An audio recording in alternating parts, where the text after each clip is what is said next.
everybody, it's your boy Phelan back again for another episode of How to Get Away with the JD. And this time, you see brand new faces on the screen. You gotta love the revolving door that we have going on here, because it's a special topic that I think is pretty important, especially when you think of undergrad to law school, or at least when you start thinking of like the admissions process to law school. And we'll get a little bit into what that topic is later. But before I tell you guys that, I would like my guests to introduce themselves. So since we're in the panel of squares, I would like the ladies to go first, starting with Mara, and then Ashley, and then Marian, you can go. Oh man, I didn't know I was going first. But hello everyone, my name is Mara Watkins. I am currently a 2L at the University of Nevada, Las Vegas, Boyd School of Law. What else? I'm from Vegas, so I've lived here my whole life except for the 5 years I did undergrad. I was at San Diego State University, go Aztecs. And yeah, I'm just a Vegas local trying to get this law degree to give back to my community. That's always been a goal of mine ever since I was a teenager. So yeah, thanks for listening. Hey everyone, my name's Ashley. I'm currently a 3L / graduating from Loyola University Chicago School of Law. I'm also doing a dual degree program there, so I'm also getting a master's in education. But I'm originally from Connecticut. I went to University of New Haven. I did a dual degree there as well, criminal justice and psychology. So, I like to get the most bang for my buck, like making my dollar stretch. Okay. And like Mara, yeah, I also kind of was pushed to law school because of my community and my background. And so planning to move to Philly next. So I'm just gonna bounce all over the place for the time being. So yeah, happy to be here. Okay, girl. Hi everyone, my name is Marian Humphrey. I am originally from Little Rock, Arkansas. I have spent some time in several different places, content where I'll probably bring that up today. But I went to school undergrad at Davidson College in North Carolina, which is another good state. I like that state. And I'm currently 2L, almost 3L at the University of Arkansas School of Law, which is in Fayetteville, Arkansas, which is about three hours from Little Rock. It's in the northwest part of the state, Walmart part of the state. The Walmart part of the state. So today's topic, we're going to be talking about gap years. And everyone here has taken a gap year, some longer than others. And we're going to talk a little bit about why we did what we did. And then also ask a little bit about like the pros and cons to law school. But to get started, Marian, I think you have the longest gap in between schools. So could you tell the people how long you've been out of school before coming back, and then exactly what that process of getting reacclimated looked like for you? So I graduated college 2010. So that was now 10 years ago. Well, I kind of didn't even, I was at that point where I was like, I'm not going to that reunion because I don't want to see those people. But it looks like it's gone anyway. Corona took care of it. You know what I'm saying? So there's that. But I think that one thing that I really appreciate having that experience away is 8 years. I did do a master's while working full time right before law school, and doing this master's in public administration. I started to say, someone should sue them. Or just reading something and like this public group should be sued, and so I was like, I think I want to go to law school. So I think that was really important to have this experience being back on a campus, even if it was full time, but at night. And so I also appreciate being able to have that experience. But before that, I worked. I lived abroad. Happy to talk about each and every one of those things. But I think the biggest challenge for me, even at this age is that I do go to a law school that its average age is probably about 24. And I also go to one that's not very diverse. And some of the experiences that I had previous to this were in way more diverse settings. And so I'm back in an area of Arkansas that is also not very diverse, at a school that, you know, for the last 2 classes in a row, we've only had one Black woman. And so, you know, that's been the most challenging space, because a lot of the folks who I'm in school with are a lot more immature than kind of the folks that I had experienced in the professional sense. And even when doing a master's full time, the average age was much higher. So that would be the biggest challenge to this experience. And I'm happy to just come back in on another question or to talk more about those. For the remaining of us on today's episode, I think everyone has 2 years of being out. Actually, you have 2 too. So can you all talk to, because I mean, it's not as long, but I know there was, at least for me, there were a little bit of an adjustment coming back after 2 years and working a full-time job and missing my full-time paycheck. Still miss it to this day. What does that gap year look like for you guys? What did you do in your time away? And then did you feel like it prepared you to come back?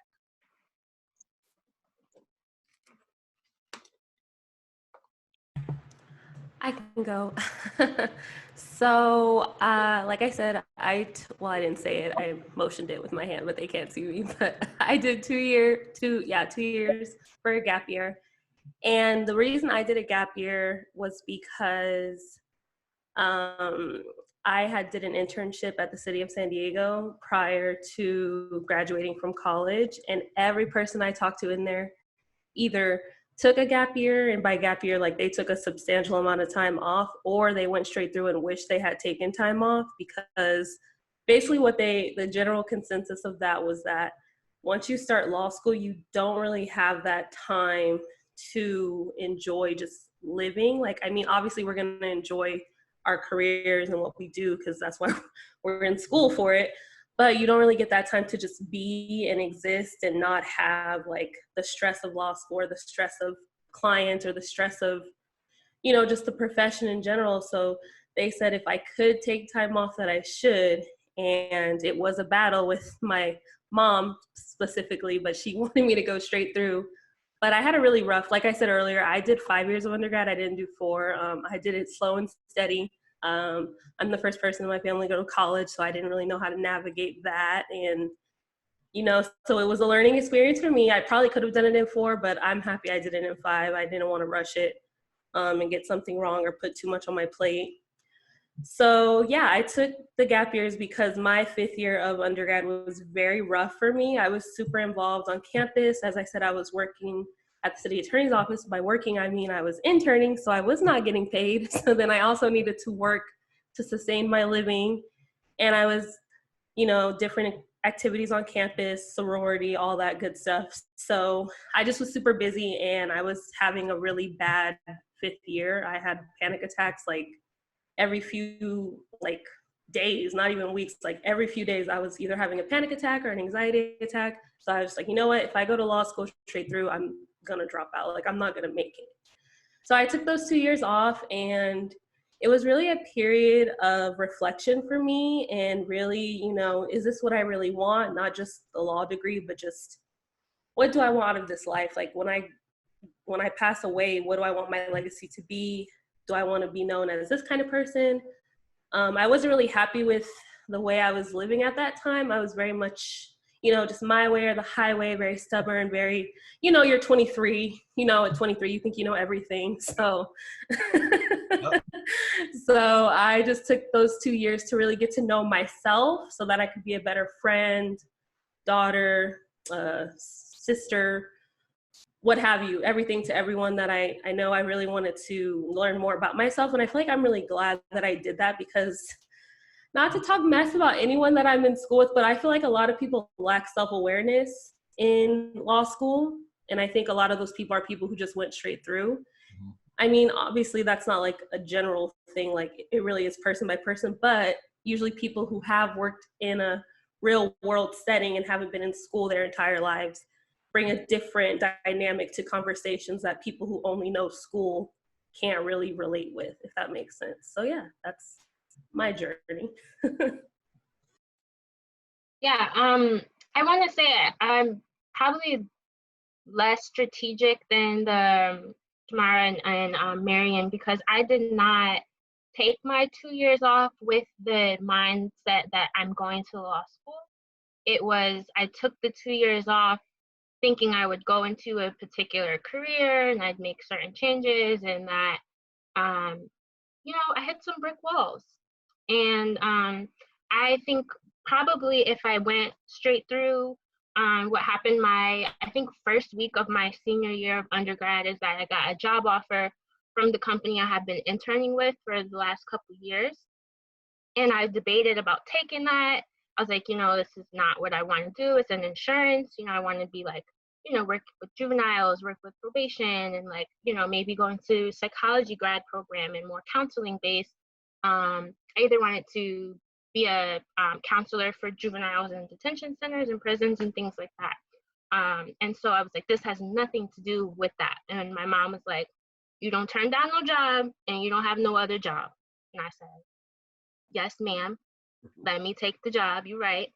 And then I was like, and then I can apply to other stuff if I choose, which I didn't, because I had a job. So why would I do that? Right. And so I ended up working there. I don't even know if I lasted 6 months. Not quite 6 months. And then I was unemployed and hopeless. And I was like, okay, now's the time where I can apply to those programs and let me apply to the state departments. And at that particular time, Connecticut had a statewide budget crisis and a hiring freeze. So I was like, well, that's not happening. So I did, I went back to what I had been doing in undergrad, which was just going to different community meetings, getting involved with different organizing groups. I actually helped found 2 organizing groups in that time where I was unemployed, because it's like, well, who's going to the meeting in the daytime? Me, I can go. And then you go to the meeting and you're like, how are they making these decisions? Where's the community? Like, what kind of process is this? Where's the accountability? Going up to state capitol on certain bills, and you think, the whole world's going to come out and give testimony, and it's just not the reality. And so I was like, we need to like bridge these gaps with the community. And I've spent, I'd say about a year and a half, like full time organizing, either working on political campaigns nationally or statewide, locally, and really just trying to bring in people from the community. And then once we did that, I was like, oh, we've got it. Like we could just tell everybody what we need to do. And like, if they sign the petition and we get this bill passed, then we can fund our schools. And, then the school to prison pipeline will be eradicated. And all these ideas, right? 23 years old. Don't know what the heck you're talking about. Thinking that nobody ever tried that before. And so it took me realizing, like all the letter writing, lobbying, protesting, shutting down the streets, going to meetings, and people just don't hear you, and they don't have to hear you. So I said, okay, I'm gonna be you. You're gonna have to get replaced. That's why I went to law school. I kind of went out of anger. I did everything. I studied for the LSAT. I took the LSAT one time. I applied to schools one time. If you ain't give me a fee waiver, goodbye. And I went with the programs that matched up. And so I think I spent maybe what you guys were talking about, like, ooh, did I take enough time off? Or like, oh, do I really know what I want to do? And oh, I didn't prepare for this. And that was, my own impulse. But yeah, that was kind of what I did in my 2 years. And I think it did prepare me to come back, but I didn't have any lawyers or anyone in my family. And so everyone was kind of like, you were always a good student. Like, you'll be fine. There was a huge learning curve. And a lot of times where I'm like, this is my last day here. It was nice knowing you. But, I made it. I'm graduating. Proud of you. We love to see it. We love to see it. So proud. Yeah, no, I took my 2 years off, and I wasn't coming to law school. Like when I took my 2, so I've said this on several episodes at this point. I was a biochemistry major in undergrad. And so the idea was to be pre-med. Well, I was pre-med until my junior, maybe like the end of my junior year, beginning of my senior year. And I was like, well, do I really want to go to med school? Like, if I go to med school, who am I going to med school for? And so I was just like questioning myself. And then all of a sudden it's like, hey, you about to cross the stage. What you gonna do? So I was looking for something to do in the interim, and I stumbled upon the job that I had. So I got to work with students and trying to get them into the University of Missouri, but also my goal is to like just get them to go to college, period. And so in talking to them and like hearing like what they wanted to do and like their big dreams, even though some of them are a little misguided, but still dreams nonetheless, it really like made me sit and think about like, well, what do I want to do? How can I use my skills? And in my time off, I shadowed, I did research, I did all this other stuff, and then stumbled upon the field of law. And so I said, okay, well, let's see what this is about, right? So I shadowed a judge, shadowed an actual attorney, sat in on some court proceedings. Come to find out, my dad actually went to go to law school at one point in his life, but he ended up not doing it. So I was just like, okay, maybe all signs point law. Took the LSAT. I took it twice, but I took the first one on a whim without studying and did pretty decent. And then I took it the second time studying while juggling a full-time job, and I did better the second time. And so I started sending in the applications to go to schools, got waitlisted, denied, and accepted. Got all three. I tell people that all the time. And when I finally was like, okay, yeah, we're going here, it was just like a moment that something clicked in me. And I think for every door that closed during my 2 years, it was kind of like a setup to get me to focus and come here. So I do think that's something that I don't necessarily regret. Do my 2 years. Did I feel like my 2 years off prepared me? Yes and no. Writing, I didn't have to do for real outside of like emails before I came back to school. And like, even as a biochemistry major, your writing in science looks different from your legal writing, like night and day, literally. So that was the hardest part for me when I came back, was trying to learn how to write the way I was supposed to for this. But I would say yes, because working a full-time job, the way I worked, I was working more than 40 hours a week. I was working like 50, 70 hours in a week. So I knew how to do and stay up and like go out and do what I was supposed to. So in that respect, I was prepared. But I think overall, you know, you're never really prepared for this, right? Like shit just happens and you fall into it. Yeah, that's what I was gonna say. Sorry, my mic is being weird. But I feel like nothing really prepares you for law school, like unless you literally have family members who have been to law school and can tell you that. Even my time interning, what they told me just was like what they told me, but it didn't prepare me for, like they said, no, you're gonna want to take some time off because it's gonna be hard, but like you think undergrad is hard until you go to law school, and then it's a new hard, right? So like, well, I thought undergrad was hard. In retrospect, it was not compared to law school. But yeah, I don't really think anything can prepare anyone for law school except going to law school.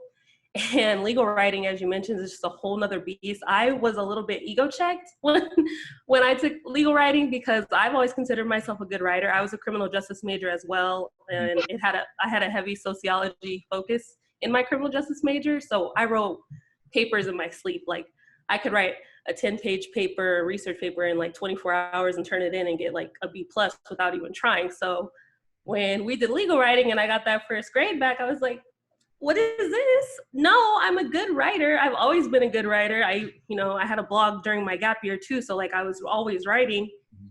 And yeah, it kind of ego checked me a little bit, humbled me a little bit. So yeah, I don't think anything can really prepare you for law school except going. I was like a lot of it, very humbled, immediately humbled, and continuously humbled throughout the semester and through advocacy. No, A&R was the one that really got me. I said, oh, okay, I thought I could be persuasive, but let's try this. That was but Marion brought up something earlier that I kind of want to bring back, at least specifically to him. He did different things. I mean, and with the stretch, there are options, but for your time out, Marion, you got to do a lot more than just like work. You got to do and see things. What was something, two things. What was the most interesting thing you think you've done in your gap year? And then what is something that you kind of wish you would have done differently with your gap year? Gap 8 years, huh? Yeah, years. Gap. So I did not enjoy undergrad either. It was not a great experience. I think it had a lot to do with like the small nature of the school, we only had 1,700 students, period, no graduate program, nothing, just the 1,700 students. And they were, you know, lots of young, wealthy kids. Davidson had this thing where they were like the southern small Amherst or something like that, you know, and they did our laundry, you know, and you just put your laundry in a bag, and then you take it to this little building that was right off the dining hall, just throw it down, and they'd washed and folded your clothes for you. It seemed like a remnant for young boys who couldn't do any of that stuff, because it used to be an all-male school. So I didn't like it, but one of the things that I did love about Davidson was the study abroad programs. They pushed it. Over 60% of students did study abroad, and I went to undergrad trying to figure out, like, what language do I want to learn, because I was tired of taking Spanish because I couldn't roll my R's, and so I was like, well, I'm going to go into school in 2006. Then 2008, like junior year, is when most people study abroad. What's going on in 2008 that I might want to go to? I was like, oh, the Beijing Olympics. So I took Chinese, and I loved it. And so I ended up going there for that fall's junior year semester, and I was like, well, this is the only fun I've had in undergrad, really. And so after I graduated in 2010, which I think jobs still hadn't really firmed back up since over the recession, I was like, well, let me just figure out a way to go back to China. And I ended up going for about 2 years. So there I did everything from like teaching SAT prep to teaching English to working for this organization that helped Chinese students with their colleges and U.S. school applications to colleges here, which is a huge industry over there because a lot of their wealthy folks want to go to college in the U.S. And it was an experience where it helped me meet a lot of people from a lot of different places, for sure. And the expat community is what they call themselves when it's, you know, wealthy kids from the U.S. or whatever. But us immigrants, we were immigrants over there. I met a lot of folks from the U.S., from, you know, European countries. I had friends from different countries in Africa, which growing up in Arkansas, all I knew was black and white, to be honest. And, you know, especially if you go to the Northeast, there's so many different types of black. we just didn't have much of that in my K through 12. It was just like, I'm black, I'm not black, you know, that type of thing. So I got to make a lot of friends from that experience. And going back, really the only reason I came back is because my mom was like, you're too far. That's just too far for me. I'm tired of this. So I came back and I worked on the Obama campaign as just an organizer, as a volunteer to start, then to the re-election campaign, which is 2012, to a field organizer. And I moved to DC after with no job, trying to figure out how I can get back working to that same area of like organizing, working with young people and stuff like that. And I found an organization that I stayed at for about 3-4 years. Called Young People For, that help young people become activists in their communities. And that was another great experience. And, you know, DC is quite diverse, so many people to meet. And I got another job in DC that I could live anywhere. So I did that for 2 years and came back home to Arkansas. But I think the biggest thing for me was putting myself in places where I can meet people in several different industries as someone who didn't have a clue really what they wanted to do when they left undergrad. And I got from all of those experiences, that's how I got to law school. And I think about like the legal department at the job I had working for a labor union for 2 years right before law school. I remember the organization in DC that I worked for, I had to take everything, go by the legal counsel, general counsel at that organization, and I start to see myself in those roles. So I think that's the biggest thing I can impart, is just try to talk to people, meet people in several different industries, communicate with folks, and then let that 2 years help inform where you want to be and what you want to do. I like that. I like that a lot. So something that a lot of people say, at least with gap years or when talking about gap years, is like a gap year is supposed to help you become a little bit more, I would say, culturally aware. And I use the word culturally very loosely, but in terms of like being able to relate and recognize different, I would say, personal aspects of like your fellow classmates, but then also yourself a little bit more. I think you grow. I think personally you grow in your years away from school and being out of the classroom. So for you guys, this is an open floor question. So for you guys, do you guys feel like your time away kind of helps you at least understand the viewpoint of some of your classmates? Do you feel like it's giving you not so much like the ease, but at least the ear to hear the argument or hear whatever's being presented by somebody else in order to at least further understand where their viewpoint comes from?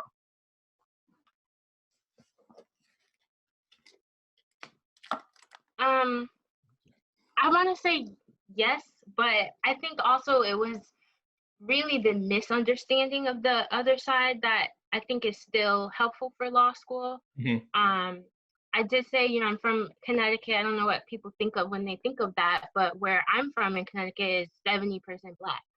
So, and then there's obviously places where it's probably 99% white. I think And so, right, and I don't know, people like farms, I don't know, I have no idea. Billionaires, 50 cents house, I don't know. I can't speak to it. that. But I got a little bit in terms of just like playing basketball and then going somewhere someone else's school. And it's like, oh, y'all got locks on your lockers? What? And it's like, that was kind of my taste of it. And then kind of coming out, and I started working in politics. So I was working for a senator, and she's Black, and part of her districts were white. And so we might go to an event where we're the two Black people and everyone else in the room is white. And so it's just like either it might be a question that's worded, and then you're like, or it might be more so like just something someone says to you offhandedly after, a presentation. That's kind of like, okay, this is my job, right? We're going to maintain a certain level of decorum, but also we want your vote and we want to have an answer to your question. And so kind of having those tough dialogues. And then I think that is helpful for me when I'm explaining either now or in organizing, just how other people are looking at things. And so if you're not going to take a real aggressive approach to, for example, me, Black liberation and true equity and different things like that, securing funding that's actually going to work, if you kind of take like a backseat approach, you're going to get rolled over, essentially, because there are systems that have been in place longer than our people have maybe even been fighting or on this earth, so not earth, I guess, in this country.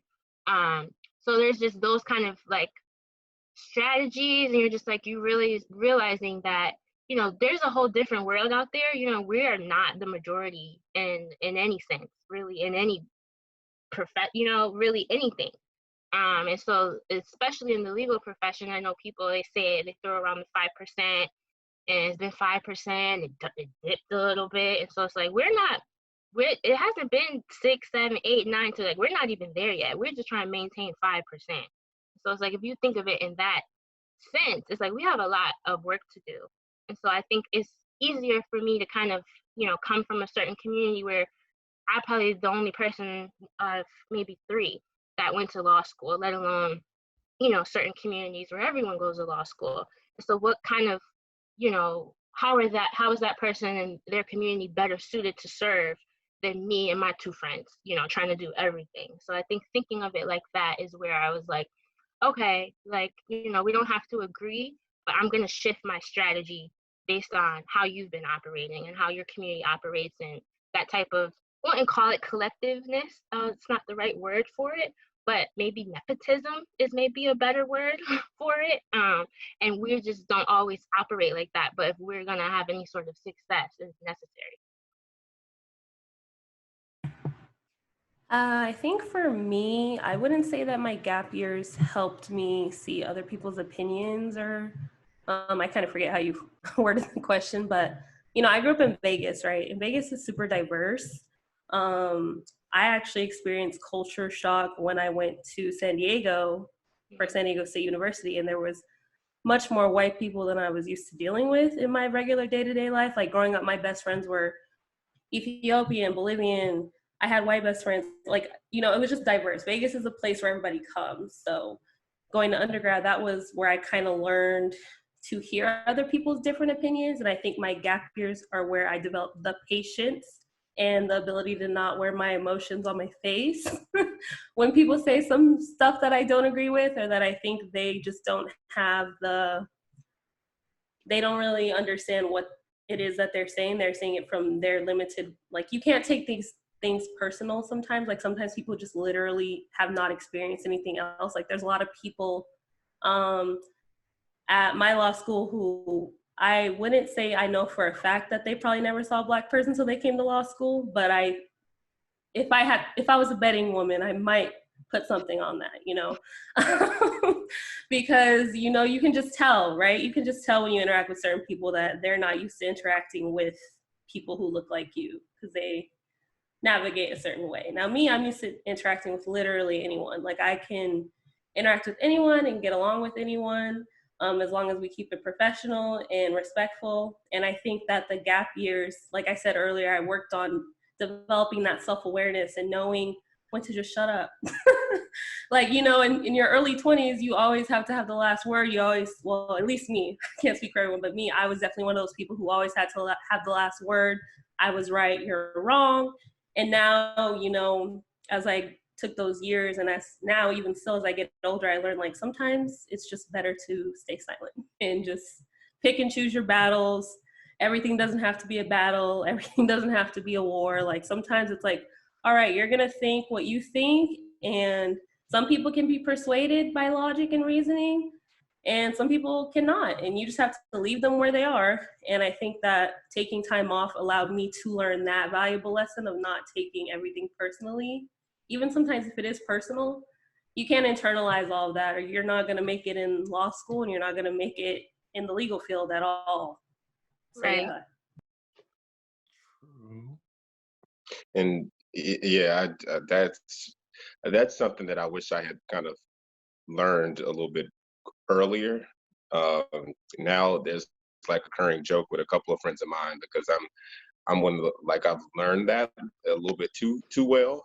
So I'm just some of the folks are just like, Marion, you're the only person that just like gets up and leaves class because you don't like what you hear, and I just be gone. And I was just like, and they're like, why would you? Why? I was like, if I don't like something, if I heard something I don't like it, I get up and I leave, and I go. And but probably you need. It's probably better just to be somewhere in the middle. Like we had this one professor. He went to Yale. He's a Yale law grad, and he's vivacious. Like he is all over the classroom. He dresses really well. Everyone. He's younger. And he looks, you know, like any white dude you've ever seen. Claims to be Black. Claims to be Black. And because he does it, he sometimes like goes over the top to show how down he is. And property law, I don't even know why this is even property law to begin with, but we were talking about like market and like how the you know, sharing goods and trading goods creates, or the market and consumerism creates relationships out of people or groups of people that wouldn't naturally have that relationship. That was just somewhere in the book. So he goes to buy a PowerPoint. He's very expressive, so it's fine the way he does his PowerPoints. I usually don't like classes that have just PowerPoints, but up comes the whole full PowerPoint is a Black woman's head, and the question that comes out of his mouth to a room that had no Black woman in it, a class that had no Black woman, had 3 Black men but no Black woman, was, who knows the most about Black women's hair? Time to go. I gotta go. What? And the answer was Black women. And then he was like, who knows the second most about Black women's hair? What's the answer, y'all? Y'all tell me. Black women. I'm gonna think he said black men. Koreans. Right, I was like, okay, is that where he's going? Right, because market. Oh, hell no. And the What? next picture on the screen is like this Korean woman in one of those Korean hair stores handing out weaves. In a class full of just like 50 white people, 3 black Absolutely people, not. one white Absolutely female. not. And so I have to get up and argue with them in class, saying like, actually, that's not a very like beneficial symbiotic relationship between those two people. Like, they have cornered the market so much that it's like it's almost impossible for a black person to get into the hair market because the weave is, they get it from, they've got the factory connections from where they're from and so forth. And when you go up into those stores, because clearly I got black woman hair too. When you go up in those stores, they don't even treat you right. I was like, so, and I was like, and now as someone who lived in China during this, maybe 6 years ago, like I definitely know what anti-black racism is and how pervasive and prevalent it is across the entire world. And you can look right now, they kicking black people out of their houses right now because of Corona. Mind you, Corona started there. I just don't even understand it. But they kicking out Black Americans. They have like things on the signs now that say don't let any Black people in. I guess I guess what I've learned over the 8 years and being older coming to law school is that just some groups of people that when they show themselves, I'm going to believe them the first time and I'm not going to have to interact with them. And but the one thing that I'm doing my best to do is just not to create any enemies and not to treat anyone or have any type of, having a negative interaction with someone. I just leave. And I think that that's important, for health and safety as a lawyer moving in Southern spaces or anywhere, just to be able to move, to know when you're aggressed upon and get on out of there. I love it. Yeah, I feel like that's something also I try to keep in mind, and I feel like we all have to keep in mind, like, you can't be acting out because we don't get that luxury. Like, I can't just cuss you out because you deserve to be cussed out. Like, like if I looked like you, I could probably cuss you out and it would still be bad, but it wouldn't be like, oh, this angry Black woman or this, you guys know all those things we have to go against. So that's why, yeah, just every battle ain't a battle for me. Preach. So I'm gonna read y'all a statistic and I wanna know if you find this interesting or not. So most top law schools have a student body that has taken at least 1 year off. For recent stats, Harvard says that more than 80% of their recent incoming JD class has taken a gap year before law school, and more than 60% has at least 2 years out of school. Does anything about that surprise you guys? I guess I'm wondering if it's the fact that it's Harvard or that just the high number of it. That's fair. I'm surprised it's 80. Like I will say I'm surprised at least 80% has taken a gap year. I can see the logic in it, I do, but I'm surprised it's that high. Anybody else? I guess for me, yeah, I'm thinking of like, I don't know. I guess for myself, I had an opportunity to not go to law school. I was applying also for a fellowship, and I actually did pretty poorly on the LSAT. So poorly, actually, that I was refunded $1,100 by my LSAT prep because I did that badly. I did worse than what I did when I took the diagnostic exam. They said, we are so sorry. Here's your $1,100. Let us know if you need anything else. But anyway, if I had wanted to improve my score, I would have needed to take more time off. Mm-hmm. And I also know Harvard and certain other schools, maybe depending on when the statistic is from, because I'm pretty sure they're on the list of optional LSAT right now. Harvard is, and a lot of the Ivies are, where you don't even need, quote unquote, don't need the LSAT. And so I'm wondering if that's what people are doing. They are taking those prep programs seriously and they're getting those high scores and they're going to those top schools and they're getting those top dollars.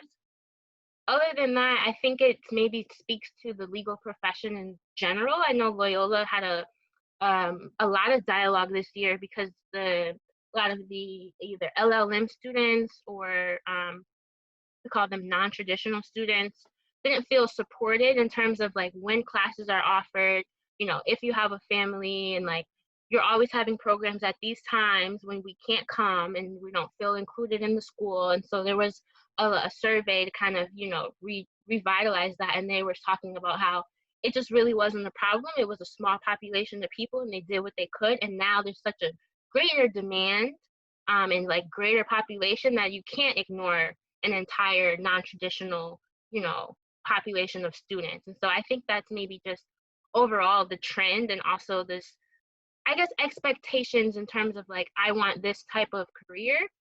And it's like, I don't know if you get that straight from undergrad. I can't speak to that. I can agree with that. I also see it more as like a strategy move for a lot of people. Like I had said this earlier, but I'm gonna bring it up now. So for a lot of people, when you apply to law school, depending on what you did in undergrad or like what that GPA and all that other stuff looks like, it might be wiser to take a gap year.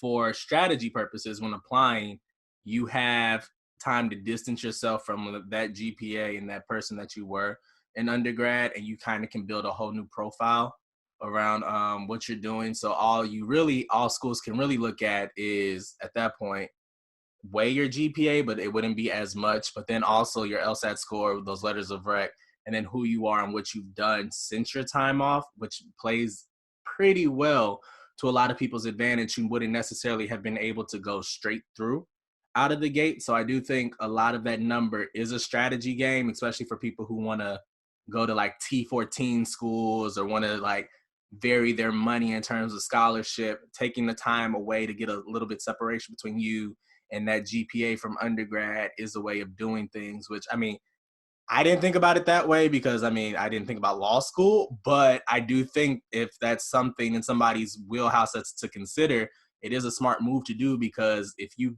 apply to a law school with like a 2.1, 2.0, and you don't have like the highest of the LSAT score, realistically speaking, your options are very, very, very, very slim. So I do think like doing that, at least in the 80%, 60% range, I think it is a strategy game. So I think that does play a little bit into it. So I'm kind of shocked it's high, but not in thinking about like the strategy. I don't think it's that shocking to me. It doesn't shock the conscience, as a lawyer would say, I guess. Yeah, no, I think for a school like Harvard, you do want to make sure that you're bringing your best. And if you take the LSAT one time and the score does not work for your aspirations, then I could see easily having to take more than 1 year to figure that out. And also, yeah, people do, like, I feel like law school, there's a lot of people who already know they want to be lawyers, but there's also a lot of people who kind of stumble into the field through their different passions or aspirations. So I feel like that's not as surprising, because that's kind of well, I don't know what Harvard's process is for applying. I didn't even blink at that application. Wasn't even in the ballpark for it. I only applied to Boyd. I knew it was Boyd or bust for me, because I wanted to stay home with my family, because I did do undergrad out of state. But anyways, yeah, it's not surprising to me, because it is such a competitive school to get into, and you do have to do those things to make yourself stand out, whether it's community involvement or taking the LSAT 2, 3, however many times people decide to take it. So yeah, that doesn't surprise me personally. Just real quick, I did apply to the illustrious school in Connecticut that we will not name, but we've already named. And I had someone on the end, right? And I was like, oh, I could probably I'll just say it. I was like, I could probably get into Yale. Like, that would be amazing. And then part of me was like, well, if you go to Yale, you'll never leave Connecticut ever. And so I was like, okay, well, like, I do have all these ties. Like, I've started all these groups. Like, I don't really plan on leaving. But I was like, Yale had a education equity project that my group was already working with.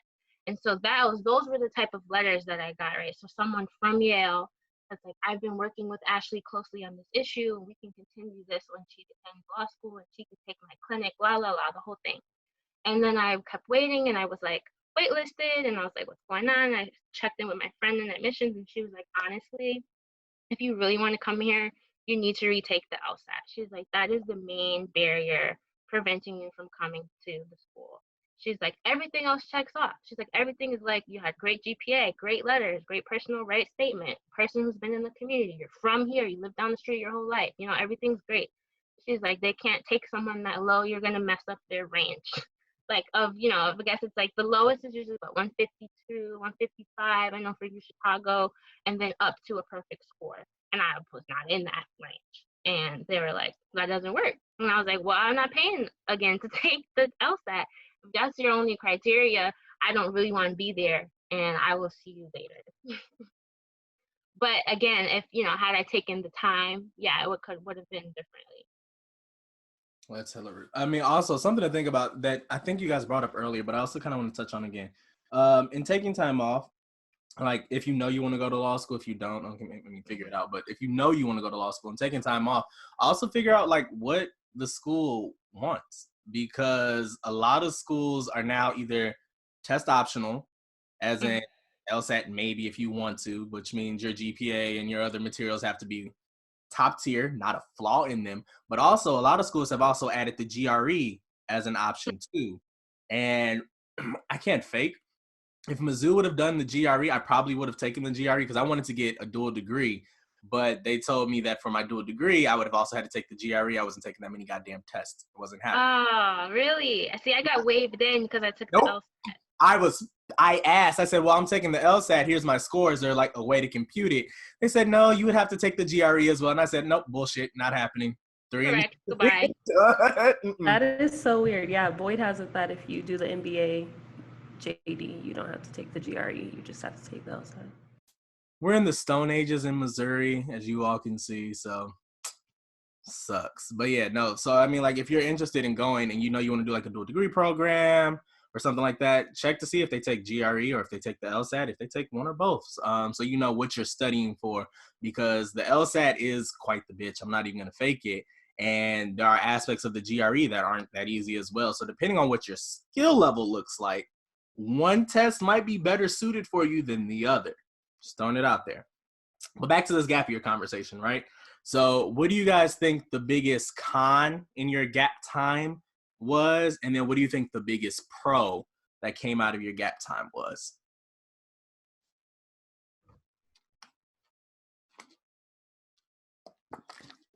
So, because I had all those years, boy, I got a little bit of both, but All those years. all those years. I turned 32 last week, so You're not even that old. Happy birthday. or maybe that was 2 Yeah, weeks happy ago now. belated. Yeah, I think it was 2 weeks ago. Quarantine birthday. It was. See, I'm already can't even get the time right. It was 2 weeks ago. But I would say that one of the negative things about life in general is that we all have weaknesses. It's probably a positive thing to have some time before law school to know what those weaknesses are.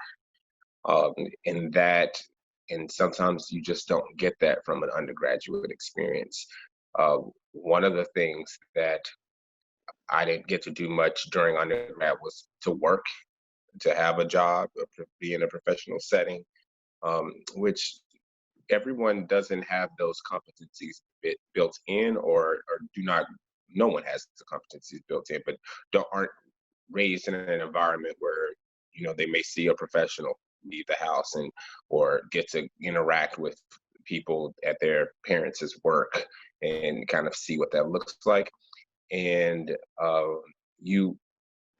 part of law school is working in summers and having to be in very professional spaces throughout the summer, or a lot of people have clerkships during the year.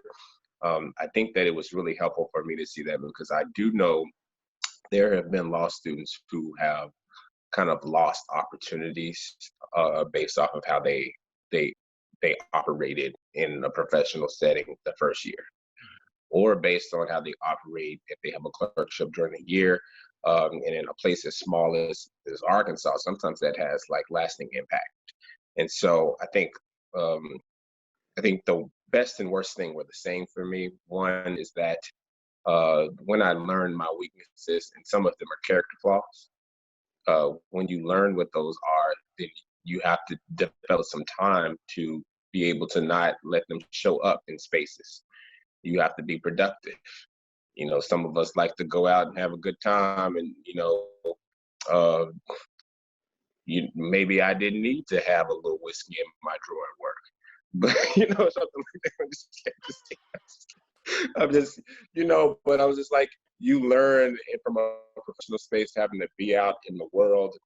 And so it was this negative when you find like, this is a problem. This is an issue. I, like you said, do show too much on my face. And you don't want to be that person as a person going through law school and having to put yourself in professional spaces and knowing that you're a hot flame without having put the work on it. And undergrad for me, because I didn't have a job through undergrad, didn't give me that opportunity.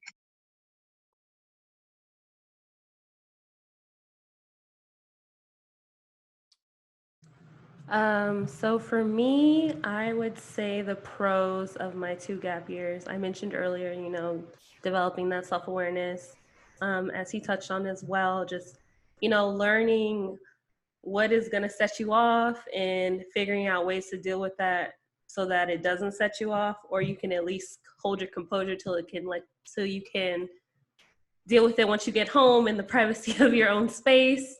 And don't react certain ways in class or anywhere else. I worked in undergrad, but I didn't work in many places that required like that professionalism. Like my city of San Diego internship was probably the only like super serious job I ever had in undergrad. So I still did have a learning curve for that, because I was only doing that internship like maybe 10 hours a week, because I did have to actually work like my actual job to have money. So I was also needing to learn that professional, and I just think the pros for me for a gap year was just really being able to enjoy life. Like, you don't get to read for fun in undergrad. Well, maybe some people do. I didn't have time with everything I was doing in undergrad to read stuff I actually enjoyed instead of things I needed to write this paper on, or, this textbook for whatever have you. Like, I did enjoy what I studied. Criminal justice was a really good major for me. I enjoyed everything I read, but I never read anything that was just like, oh, this book is out and I want to read it because I can. So I did do a lot of reading. I think my goal in the gap years was like, the first year was like 1 book every month just for fun, like whatever it is, just something that's not related to the legal field, not related to anything law school. So that was good for me. And just like my passion projects, like I said, I started a blog. The whole premise of my blog, actually, when it first started, was like, I've been in school since I was 3 years old, and now I'm 23, and I graduated, and I don't know who I am as a person outside of the identity of student. Like, I've been a student my entire life, and now that I don't have that identity to cling on to, who am I? Like, who am I actually? So I think that taking those gap years was really good for me to know, who is Mara? Like, who am I? What do I love? What do I do because it brings me joy? Not what do I do because there's a deadline that you need to turn this paper in. You have to read this book by this day. You have to turn in this research project. Like, so I think that, like I mentioned earlier, that sense of self and what do I love? What do I want to do? I feel like that has been the biggest pro for me, because it is what grounds me when, we do have those days where it's like, you know what? I'm gonna go up to the registrar right after this property class because I don't know what he's talking about, and this is just not it for me. I gotta go. So I think having that sense of self-awareness and, the bigger mission, the passion, the goal in mind that you probably wouldn't have. Like, if I would have went right after undergrad, it's like, I need to go to law school because I just need to go to law school. Not, I need to go to law school because I'm super passionate about X, Y, and Z. Although I was passionate about those things, it's different to be, let's see, I feel like in undergrad I was super involved in activism, and it was really draining, very draining, very draining. So just like taking that step back and saying, you know what, maybe this method of activism is not beneficial to who I want to be, but being a lawyer, I can still help those causes in a different way. Show up for those conversations where you do need to know that legal polished language that the average community member might not know or might need to take more time to know. So that's kind of how I adjusted in that time. The con, I really can't think of a con for me. Like, I know myself personally, if I had went straight through, I would not be having this conversation with y'all today. I would have dropped out like within a month, 2 months maybe. I wouldn't have made it. Like, I was so tapped out and just burnt out and everything. By the time I graduated undergrad, I wouldn't be able to do it. So I can't think of a con. And also I got to spend a lot of time with my family. I'm originally from Ohio, which I didn't mention earlier. It's a little bit forgetful for me because I'm from a really, really small town, like Lorain, Ohio, barely on the map, small population. But I did get to spend time with family. After I graduated, I actually spent the first 3 months after my work contract ended with my grandpa. He was going through chemo, so I was there with him. And I think if I had went straight through, that wouldn't have, like, he died shortly, like the next year after.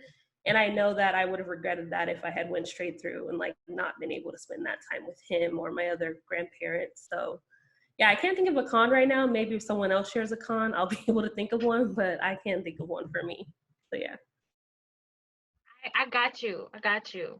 'Cause I was looking out. I done wrote them all down. But what I want to do, actually, I'm gonna name the cons. I'm not gonna go into detail because I feel like the pros are really where things are at for me. Okay. But I mean, just kind of, I never thought about it, right? I never thought about this question. So I definitely feel like maybe I didn't take enough time off, definitely was not planning law school, like let me do this and set myself up for that so I can apply here and work. I literally did all of that in the midst of me being unemployed for a brief couple months. And that's where I kind of was more so like, I was still trying to do the master's program. That was always for me primary. And then I was like, oh, well, I can combine it with a JD, fine. And then obviously law school slaps you upside the head and says, hello, I am your priority. You have nothing else. So I don't know what you thought you were doing with that master's, but you need to pay attention in constitutional law if you think you're gonna move on. So it was like, okay, I didn't know that was gonna happen. And so I couldn't plan for that. I also feel like choosing a school that's away from family, like kind of like what Jamara was just saying. So it was like, why would you move to a new place to do new things with no support system? Like, yes, people do that, but also had I thought about it in that way, maybe would have moved differently. But I also think if I didn't have these gap years in the way that they happen, I wouldn't have come to law school at all. And so I think that for me is turns it into really a pro. And the other major ones were really just, I think the time I spent organizing, like on top of the stuff I did in undergrad, right, the Black Student Union and kind of combining with other things that were happening, at least for my undergrad time, Trayvon Martin and Mike Brown, and all of that was in the midst of me being on an undergrad campus in the city of New Haven, where there's 6 other schools. So there was a lot of collaboration and shutting it down type of behavior. And then so to have that kind of background, I think led to the networks that I created. That was really, I think, most valuable. That is something I still keep in contact. Some of the boards I was on, they want me as an honorary member. They might run something by me even though I'm not in the community anymore. And I know that if I want to go back, I have jobs lined up and people that are willing to vouch for me and look out for me. And now I also have that in Chicago because I realized how important networking was. I think it seems weird in a gap time to be focused on your network, but I remember kind of in the beginning of law school, maybe it was a career panel or like a 1L welcoming, and they were saying, you could be that person that's in the books 100%. They're like, or you can be that person that is like at the networking event shaking hands with the judge you end up working for. And I always kind of found the latter to be more, for me, valuable. Like we said earlier, that legal writing was a major slap. And I was like, I could sit in my room and work on my legalese, or I can go to the function where they got food and drinks, and I might meet somebody and get some business cards. And so that's really where I realized I mean, not to brag, that's not my thing, but it was like every job that I applied for, my first choice, I got it. And it's because I knew somebody and they told me to apply. And I was like, this is perfect for you. And I was like, I didn't even know this existed. They're like, please apply. Let me know when you apply. And I applied, and it's like, you get the job. And you're like, oh, is that how that works? And I just had never had that experience in the past. And so I realized, I'm like, if I didn't make the dean's list, I'm sad. But at the same time, it's like I am employed and I'm doing what I want to do. And I've put my energy into people and not into tests that, 100% of your grade, however you perform on May 5th is it. I just didn't like that structure. I kind of rebelled, and maybe my grades would be better, but I wouldn't be in the same place. So. No, that's real. Go ahead, Mary. I think one other thing that I would say, so I don't know where this goes up, and I don't know what this, like if this is a pro or a con, but I do think there is a thing about having other stuff in your life together before coming to law school. Yeah. And I think one of the things financially, I was in a pretty good place because I had enough time to, work off some little debt, and then also was able to save up money for my institution. And one of the factors for me at my age going back to law school was I need something that's manageable. And even without any scholarship, I did receive some scholarship money, but even without it, Arkansas in-state is $16,000 a year, so I thought that was quite manageable. And after working for years and being able to save up and already having like 401k that's not doing anything right now, but it's there's money sitting in a pot, having like another savings account and stuff like that. That's one thing, and I think that's a pro. Am I single and I'm still in law school and the options seem limited and I'm on a college campus and I didn't do anything in those 8 years to get me out of being single? That's a con. Because then I feel like the law students who do better are the ones who like come in and got all that together. Like our number one in our class, she transferred out of Arkansas and went to Harvard. But she and her husband were in classes and both in the top 10. She was number one after first year, and they just take the same notes, like they go home and they talk the same stuff. And I came home to a house that was not a home. Like that's what you play too much, to be honest. You play too much. Hey, I just took me out. And I came home to myself. I came home to nothing, and I still do. And I think that it makes it difficult. So it not just makes it difficult. Well, okay, now I'm quarantined by myself, so that makes it really difficult. But this has nothing to do. But but I'm just trying to say, like, if you're a person that wanted to have it, you could have it together, and you could use that time to because of trying to date and be in law school. No time, like don't even try it. And so I'm throwing that out there as a con. I spent 8 years, and I didn't come into law school with a built-in study partner. It's okay. I came into law school not with the built-in study partner, but with the built-in other half of mine, even though she's an hour and a half away. And let me tell you something. It's not easy, because now you got to care about somebody else's emotions and somebody else's schedule on top of your schedule. It's a lot. It's a lot going on here. Like it's very ghetto, but we're making it. Not recommend. I don't know if I would. Yeah, I don't know.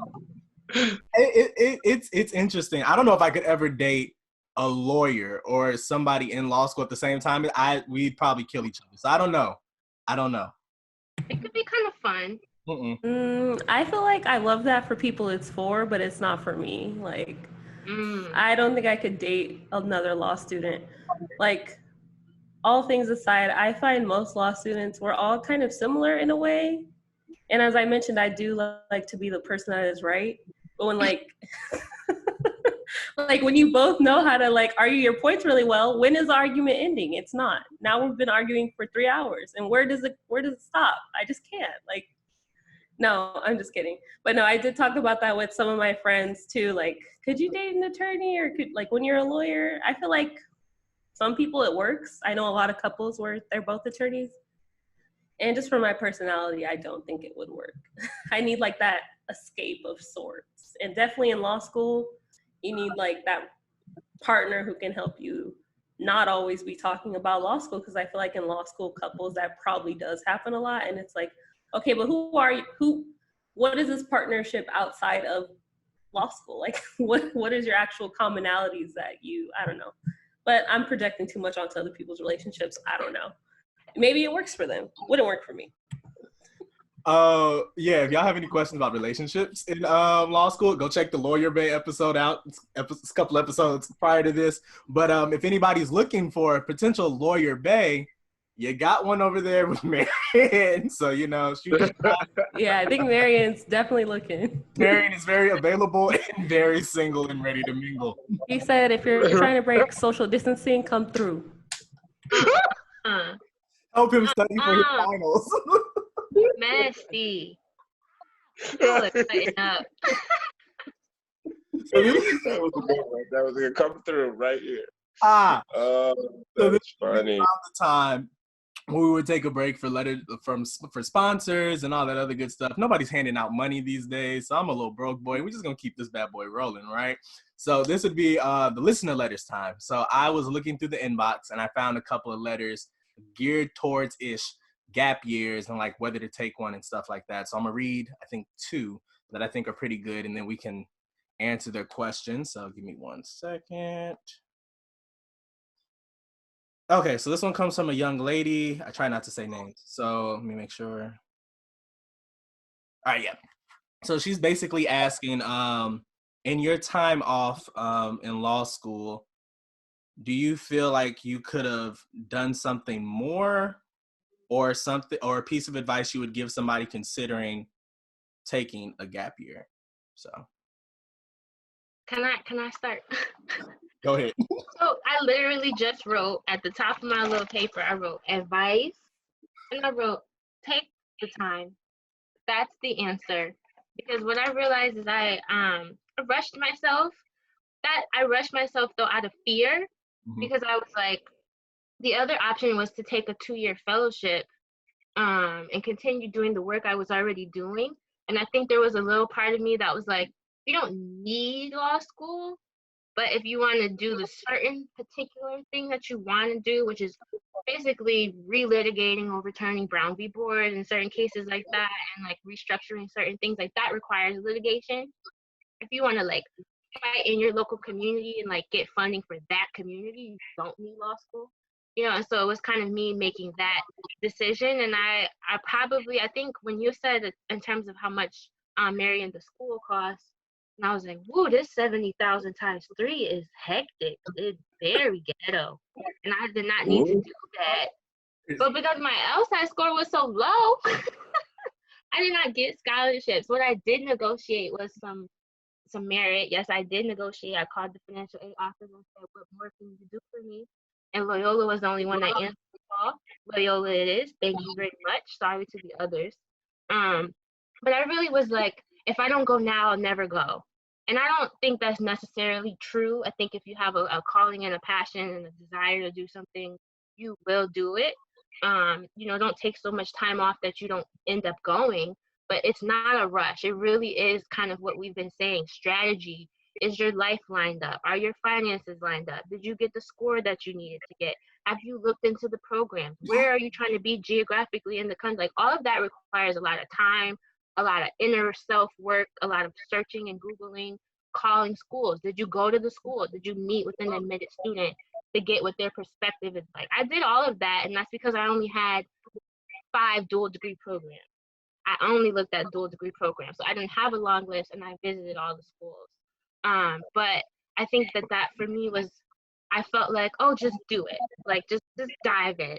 And there was a huge learning curve, and it didn't have to be that huge had I, taken the time. So if you're thinking you might need the time, take it, because it's really, law school is horrible. Let's just throw it out there. The bar is horribler. And then being an attorney is maybe better, but also it's for me it's nonstop. Like, I don't see my job shutting off. I see myself becoming an attorney and like working myself into the ground. And so it's like, if you are currently not doing that and you are not ready for that, oh, y'all look at me like I just like community needs don't end is the way I'm looking at it. It's always another something. It's not a case that you win, right? So it's just, for me, that's what I'm picturing. And I'm like, I'm tired. I'm just going to rest. So quarantine's been good, but also take the time. Anybody else would like to add to? I would just say that it is very important to take time off. And I think it's really important to have fun when you take time off. Like, yes, we do want to prepare, we do want to be strategic, but also like, I had so much fun and just enjoyed life. And I think if I hadn't done that, it wouldn't have been an enjoyable experience for me. Like, travel when you can. I mean, obviously you're going to have to work, but try to negotiate something where you can travel. Like, I went to the Dominican Republic for like 9 days, and that was great. Like, I had so much fun, and, just have fun. Go to concerts. I went to Coachella, like, just have fun, because once you go to law school, some people go to Coachella, but I would be interested to see how their finals worked out. But you know what I mean? Like, do the stuff that once you start law school, you won't have time to do, and actually enjoy yourself. As Ashley mentioned, it's miserable. Law school is miserable. It's horrible. I wouldn't wish it on my worst enemy. Like, it's a really not fun time. I mean, granted, there are little sparkles of joy every so often, maybe if you have the right squad with you, but it's just not a good time. So just have as much fun as you can, and just find something that you enjoy doing that's not related to law school, so that when you do start law school, you still have that thing to kind of ground you and keep you from letting it consume you. And I feel like if you go straight through, you have less time to figure out what that thing is. And also get some wellness habits. Yeah. Make sure you're good at getting the sleep that you need, and you're going to the gym maybe 3 times a week. Whatever it is you need to do to just have wellness, because it's very easy to neglect yourself that first semester as a 1L. And I feel like if you have good habits when you start, like, I was really into the gym and all that when I started 1L, and yeah, the first month I kind of fell off, but after that month I was like, no, I need to get back to it, because that's just who I was. So I feel like if you don't have those things, it's going to be a hard experience. And if you're going to take gap years, make the most of them. Don't just let it be gap years just for the sake of gap years. Like, actually do something with that time. Wait, pause really quick. Which Coachella did you go to? Of course, I went to the one with Beyonce. You're not allowed to speak for the rest of the day. I am jealous. I could have went. I was in the gap year of could have went, but I was no, I couldn't have. I had a work event. I was so upset. Work event? Who? I'm sorry. Beyonce is at Coachella. I'm not working anything. I won't be there. Did you build that company from the ground up with your bare hands? You know what? I almost said something that was going to end up being real impressive, and I'm just not going to do it. No, I mean, it was fun. It was fun. I feel like it looked like me. It just wasn't me. All right. You know what? Nobody knows how to act today, so I'm going to Why just make the most out of your gap years. That's all I'm going to say. Just if you can, just go to Coachella or whatever music festival or whatever travel destination you got. And I don't want to piggyback on anything, but the part about the wellness, I think is really important. That was my only suggestion. Figure out what works for you to help you get through bad and difficult times. And if that's like counseling, we have that set up before you even get started with law school. If it's, like you said, exercise or whatever. If you need, if you're an extrovert and you need to have like communication with people, um, that the type of communication you want, you got to figure that out. Because, like, in my own experience, I do have a law school friend who I can talk to very candidly and say whatever I want to say. Like, I can use N-word if I want to use the N-word. But it's not something that started really early on. And like for the first month, I just didn't feel like I had enough connection to people because I was new to the area. It's only 3 hours away from home, but it's new to the area. And I couldn't play spades or dominoes with nobody and yell at them. And I was like, what is, and I was trying to figure out why was I having such problem? Why was I upset all the time? I was like, because I'm not able to do the thing that I normally do to release that. So if you need to have a friend, call you, every other week just to catch up with that person, you got to figure out what during that 2 years you really like and try to bring those situations back into it. For me, it's been food type of it's been more food stuff, making sure I do take myself out to eat something once a month, even if it's by myself. So Weekly. What is going on? Right. She's talking more. Right. What? Yeah. What? Okay, mixologist. Okay. Yeah, right. What are you drinking there? What is it? Oh, what? Drink? She got money. A large. Right. That's exactly what I was thinking in my mind. I made a sangria. Oh, nice. I would love to have one right now, but I have a frozen beverage in the fridge that will be dealt with accordingly, right? But I'm gonna just stop it there with the letters. I think you guys pretty much covered the other one, or what they pretty much were getting at. So for all of my listeners, if you guys would like to have any of your letters read, comments, questions, concerns that you would like read aloud, make sure you send those in to Alexander the Great Pod, P-O-D, at gmail.com. Once again, that's Alexander the Great Pod at gmail.com. And you guys will have a chance to have your letters read and answered aloud, or vent and frustrate. We do that too here. So yeah, thank you guys for sending those in. Be sure on the lookout for season 2. Some of your letters might be read on that season in the fall, depending on what the corona looks like, of course. But now it's close to the end of the episode, and before we get out of here, I have one final question to ask you guys, and I ask all my guests this. It's not hard, I promise you. It's not like a brain teasing question. But what is one piece of advice that you would give a pre-law student, and then what is one piece of advice that you would give to a current law student?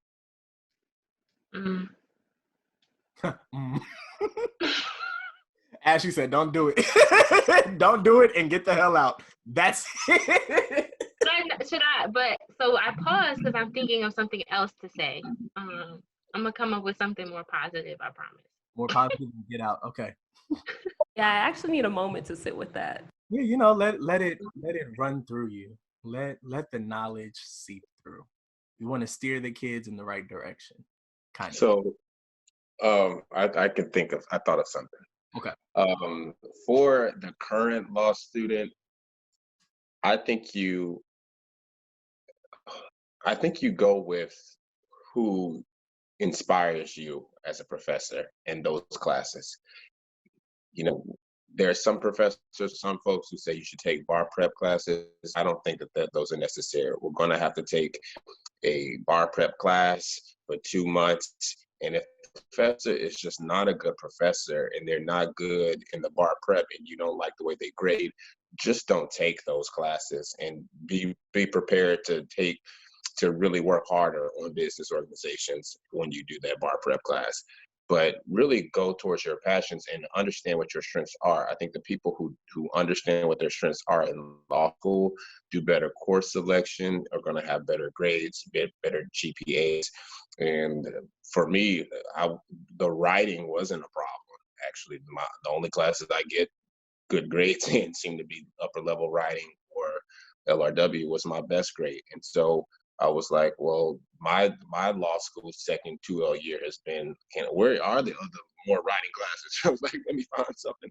I can write a 25 to 35 page paper for this upper level writing class. But I also really like the practical courses too. So, you know, I'm in immigration clinic, and it's been my favorite experience in my 2L year. So really go with your passions and do that. For the pre-law person, I think it's something that's pretty much come up already. But if you have an idea about where you want to go, what you want to do, oh wait, no, I got the right one.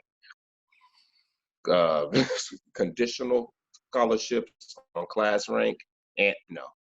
If you are a student who does well and you and your school was trying to court you, and they court you with like, oh, you have to be the top 20% at the end of the first year to obtain that scholarship, that's not the place you need to be at.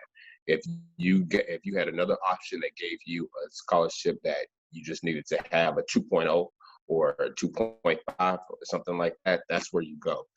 Because it can make a difference. And at our school, because of how many that they give out a lot of them.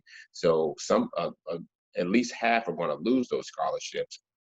And because of that, it stresses out the entire class of folks who receive a scholarship throughout that year. And I think they shouldn't be doing this. At my institution, I'm just a little upset. I mean, we only get like 4 or 5 Black students per class. I don't think that it's right that any of our scholarships should be conditional on a class rank, particularly when I don't think we necessarily automatically fit into the rest of the general student body at the law school, and group work and things like that don't always come easy, with finding who you can do with all these racist kids. So that's a thing that I've been actually campaigning for. And you want to talk to a Black student who's on campus here before you even come up to the school, because you really want to know what that experience is like, and where, if you have a complaint or a problem, who to go to. I concur with all of what he just said. Yeah, I think he brought up some very good points. My only thing that I would say, advice for a pre-law student, I would say just to, build those connections with your professors. You're going to need those letters of rec. Take your studies as seriously as you can. Law school is really competitive to get into, so you want to make sure that you are making yourself stand out. And if you're not a good grades person, I can only speak for Boyd, but like their mission was very focused on community service. Do those community service hours. Give back to your community. Make yourself stand out in another way if grades are not your thing. I've always been a decent student, like even in undergrad. I think I graduated with like a 3.25, like nothing super, like no cum laude or whatever they're called. I don't even know the terms because that's just so not familiar with that. So, you know what I mean? Just make yourself stand out in other ways. Be involved in the community. Workplaces where people can account for your character and who you are and your work ethic, and make sure that you have a good work ethic or you're not gonna survive. Like if you're someone who just does the bare minimum, this is not the place for you. It's not. Like you're gonna have to do so much, and even, that would be my advice, is just, make sure that you build those relationships, get involved in your community, and develop really solid work ethic, because it is a lot of work, period. Whether you're in everything on campus in law school or you don't even if you're not involved, it's still a lot of work in general. And then for law students, I'm definitely more of like a wellness person, as you guys maybe can tell from listening to me so far. So I would say, take time for yourself every day where you can just sit with yourself, and whatever that looks like, if it's like 10 minutes of you meditating or playing a video game for an hour, like whatever it is, just take time for yourself. And, find your squad, find the people. He touched on this too, like find the people who you can be yourself. Find the people you don't have to wear that mask around. Find the people who you can just be your authentic self and let that shine through, so that it's not as exhausting as it already is. Because it's already exhausting without having to wear that mask and navigate each conversation in your head, what you're gonna do, or you know what I'm saying? So just make sure you find those people. And yeah, I've brought it up enough, so I'm just gonna plug myself real quick. If y'all want more tips from me, I do have a blog. It's themusingsofmara.com. I also have a podcast, Handle Your Scandal podcast, available on Apple Podcasts, Spotify, SoundCloud, all that. So I give advice for balancing wellness all the time. That's kind of my whole thing. So yeah, just make sure you do that. Thanks. I really like her podcast name. I just think it's like super creative. If she wasn't gonna plug herself, I was gonna make her do it anyway. So I'm glad she did. And then Marion, speaking of plugs, is also the Attorney General for the National Black Law Students Association this year. So you guys will see more of him, at least with me, since we're on the board together. And then you also see some stuff that he'll be doing in terms of writing and whatnot with the organization. So shout out to him. So he is also doing big things as well. Ashley, what you got for us? Yes, I thought of positive good. I know it's a struggle. One of them is echoing. I'll do that one quick because it's to law students. Like, I mean, other than like stick with it, right? You're already there. So that doesn't need to be said. But I think for me, I did not have self-care, and I also came in thinking like, this is my life's work. Like, I will lay my life down for the people, right? Like, I'll run myself, all of that. And it's like, that does not work in law school. It doesn't. Not only that, but yeah, you can't blow off academics either. Like, laying your life down looks different, if you can't stay in law school. So there's that. And so I added that networking for me was a form of self-care. I know some people that that have never been to like a networking event, and I just don't know how that is possible. If they have them Wednesday, Thursday, Friday, I'll probably go into 2 of them at least. And for me, it's like these are nice law firms, right? So they've got the open bar probably. They have nice orders and this and that, and you got a little name tag, and you just leave feeling fancy, and you're like, now I can like go home and achieve something versus like, well, I'm so busy, I'm so stressed, I don't deserve to go to that. And it's like, you don't know who you will meet there. And so that for me is like the people, the food, the drinks, the environment, going, like knowing where firms and different things are because you were physically in the building. You don't have to work there to have gone up to the 44th floor and know where people's office are and who works with who, and kind of just connecting the dots. I think for me was huge in terms of law school. And then the other small piece probably doesn't work for everybody, but like, don't work if you don't have to. Like, a lot of my friends are stressed over things that they're turning into for work, and they may not necessarily even want to go into that field of law. And maybe you don't know that until you get in that job, but you may or may not be being paid, and you're putting your academics at risk. You're also putting a lot of hours into something that you might want to spend those hours elsewhere, because when you graduate, you 100% will need to be working, and you need to keep working until you retire. So why stress yourself out on top of academics with a job? That was just me. Obviously work in the summer, but I just didn't work. Maybe because I'm a dual degree student, but like the master's in the law school and running a company, like, come on, there is no more job. We have no more time, let alone the community stuff. But for pre-law students, I wrote a few things, but I think really the main thing is like focusing on the school and what the school has to offer, one, and what they're willing to offer. So like me going on a campus as a pre-law student and asking for a tour and a fee waiver and being told no, you off my list, right? Goodbye. But you don't know that if you don't go. And so going to another campus, we won't name those campuses either, and they had a guide to navigating the city for Black students. The Black Law Students Association created that because there were many places in the city that apparently Black people should not go and not dine in at. You might be run out, essentially. And so I was like, I'm so glad that they have this resource. Also, I won't be coming to your school, but thank you. And the other thing in terms of negotiating financial aid, like, don't feel like, oh, I'm just glad I got in. It's like, if 5,000 more, 10,000 more is going to make a difference. If you have packages from another school, weigh that. Let them know. If they value you, they will bump up that scholarship package. If they say maybe something like Marian was saying, more conditional, like we're willing to do that after your first semester, that's something to at least consider versus a we don't do that, here's your scholarship package, take it or leave it type of thing.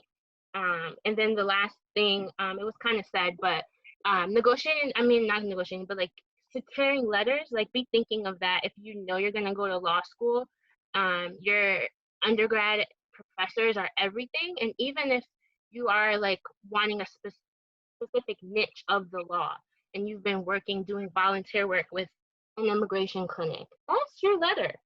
It doesn't need to be the academic letter that you think. If you're going to a school that has an immigration clinic and you've already been doing this work with your church, ask your pastor to write that letter. You know, it's in some sense, it's like you don't want to ask people too close to you. You just want someone formal to say something nice and formal about you, but it's really those like in-depth, like I know this person through and through and I'm going to go to bat for them in this letter, is the letter that gets you into law school. And that might be the difference, especially we're saying if you don't have the grades or the other things, you have that letter, someone that's in that field that is like, I got you, you know? Facts. I like all of this. I think this is probably one of the more insightful moments that the kids get to have. So hopefully they taking notes and whatnot.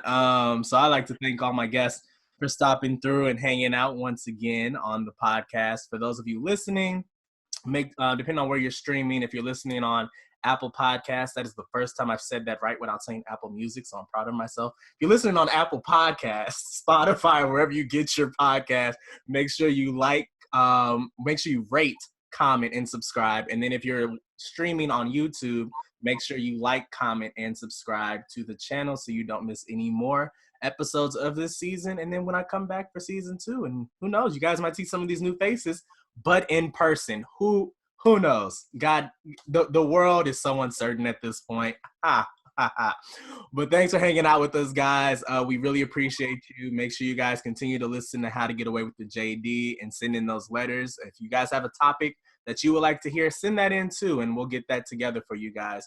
Next season, I can say there will be some practicing attorneys on the show, and we will be getting in depth into certain practice fields. So that will be exciting.